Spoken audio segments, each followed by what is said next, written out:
orang nggak akan berhenti menikah. Pas ke Sukabumi berpikiran mau ke arah sana juga. Di Sukabumi saya mau kerja apa gitu kan. Gambar itu saya bawa, aku buatan saya, padahal itu bukan. Saya bawa sampai jalan kaki dari Jalan Ayani, nyari-nyari salon-salon wedding. Saya dibawalah ke Jakarta, ikut di film. Alhamdulillah bisa kepake.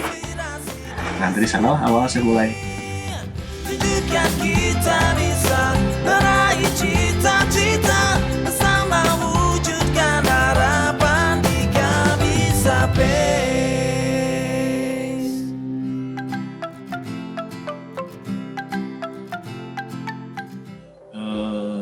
Terjun itu ke dunia ini saya waktu tahun 2010.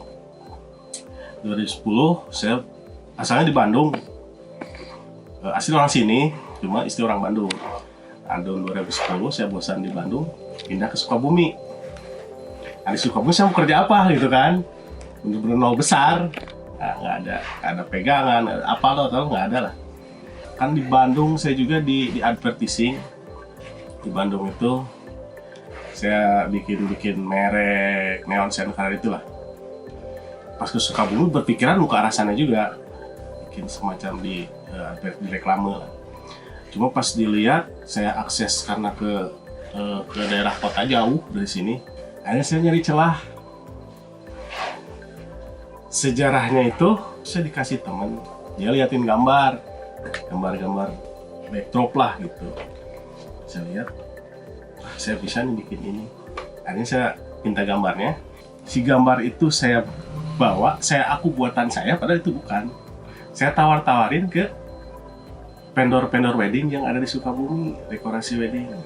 Saya bawa sampai jalan kaki dari Jalan Ayani, nyari-nyari salon-salon wedding, mapai sampai ketemu di daerah Benteng. Ada ternyata itu salon waktu itu tahun 2010 dia udah salon paling besar di Sukabumi. Aku ngobrol, dia deal, pesen. Saya dikasih gambar, bikin ini bisa. Saya bilang bisa, padahal saya belum pernah bikin sebelumnya. Saya coba bikin, alhamdulillah bisa kepake. Nah dari sana awal saya mulai loncat sampai tahun 2011. Saya bosan. Saya dibawalah ke Jakarta, ikut ganti posisi. Jadi tukang dekor di film, di artistik gitu. Di Jakarta bosan 2013, 2014 awal balik lagi ke Sukabumi. Nah mulai buka ini.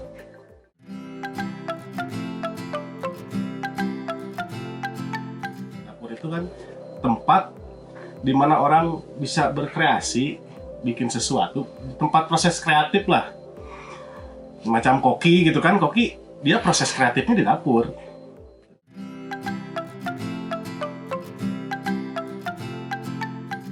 Backdrop, ukiran-ukiran buat backdrop wedding kebanyakan, tapi ada juga yang menggunakannya untuk penghias dinding gitu.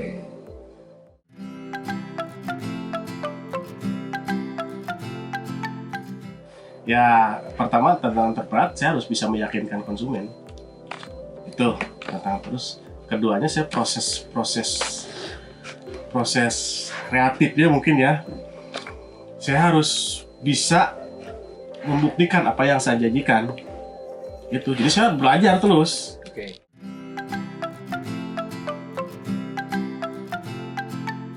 Teman lingkungan sekitar, anak-anak yang ya nganggur lah gitu kan, saya raih, saya suruh bantu di sini.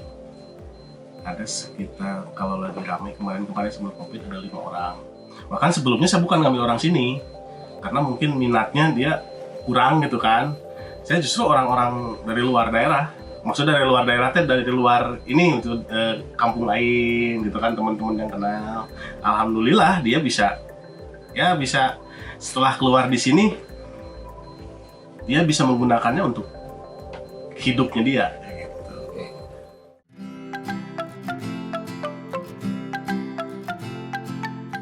Sebelum COVID, omset kisarannya rata-rata sebulan itu paling minim ke 15.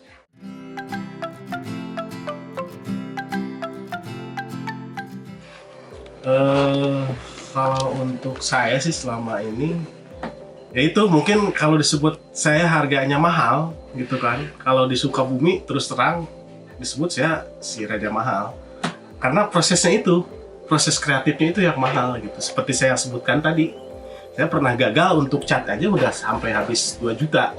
Itu kan kalau dihitung-hitung bisa rugi gitu kan kalau kita ngambil lebih, misalkan kita 10%, 15% gitu kan, keuntungan nggak bakal ketutup.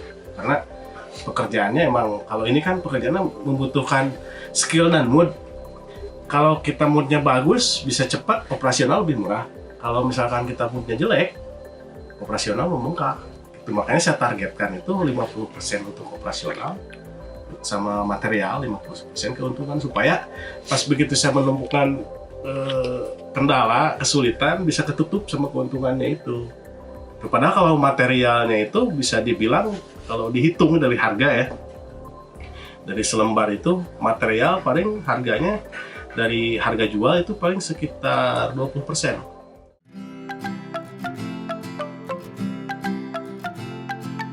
Itu sebuah udah serba dibatasi, apalagi di wedding gitu. Langsung bukan menurun lagi, langsung drop, nggak ada sampai sekarang. Terus yang kerja bantuin saya terpaksa liburkan gitu kan, karena kalaupun ada sih job-job sedikit gitu kan masih bisa saya kerjain sendiri gitu. Nggak, kalau saya ngambil orang lain untuk bantu, saya bisa bayar dia, cuma saya nggak kebagian gitu. Pokoknya berat lah.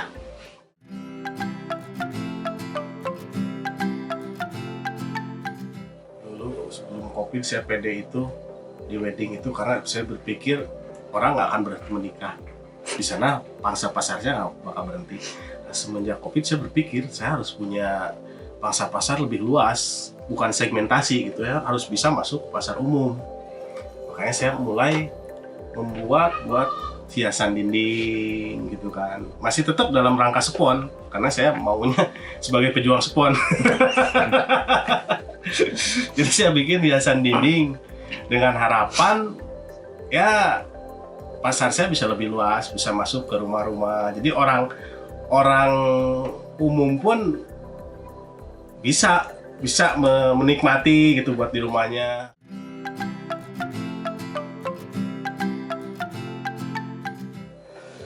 Nah, waktu itu ulang tahun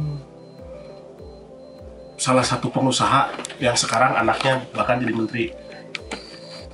Saya ikut waktu itu jadi chef dekor, bahkan backdrop buatan saya itu sampai dipakai buat difotonya para menteri, bahkan presiden waktu itu, presidennya SBY. Nah, backdrop buatan saya itu pernah dipakai buat backdropnya foto presiden. Itu pencapaian terbesar. Terus keduanya yang Belanda itu, waktu saya ngirim ke Belanda, sama yang terakhir ini yang belum saya kelarkan itu yang sama ke Brunei.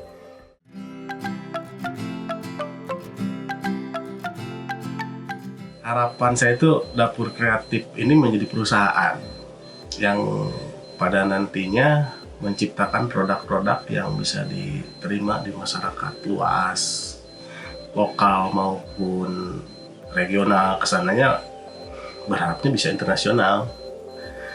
Terus perusahaannya itu bisa jadi diwariskan ke anak saya gitu, ke anak cucu saya, begitu harapan.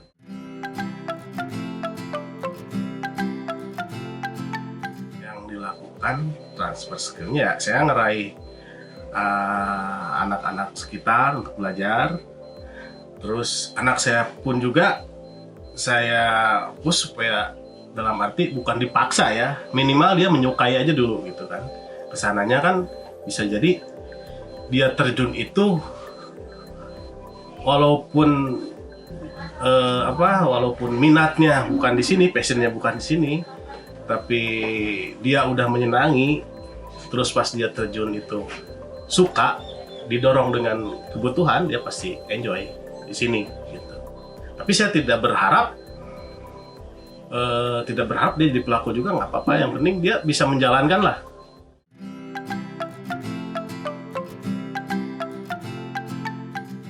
Buat anak-anak muda, pertama jangan ragu untuk memulai, untuk prak. Keduanya, modal jangan jadi alasan. Karena kalau misalkan skill kita udah layak dibutuhkan orang, masalah modal sama ini itu datang sendiri gitu. Terus terang saya mulai di sini nggak punya modal, bahkan bangunan pun walaupun bangunan ini masih acak-acakan gitu kan, dulunya bukan seperti ini, masih tanah biasa, tapi seiring berjalannya waktu saya mulai dibenah-benah gitu kan. Itu aja mungkin pesannya, jangan ragu untuk memulai. Saya Andat dari Dapur Kreatif, bangga di Kabisa Fest 2020 Online Series.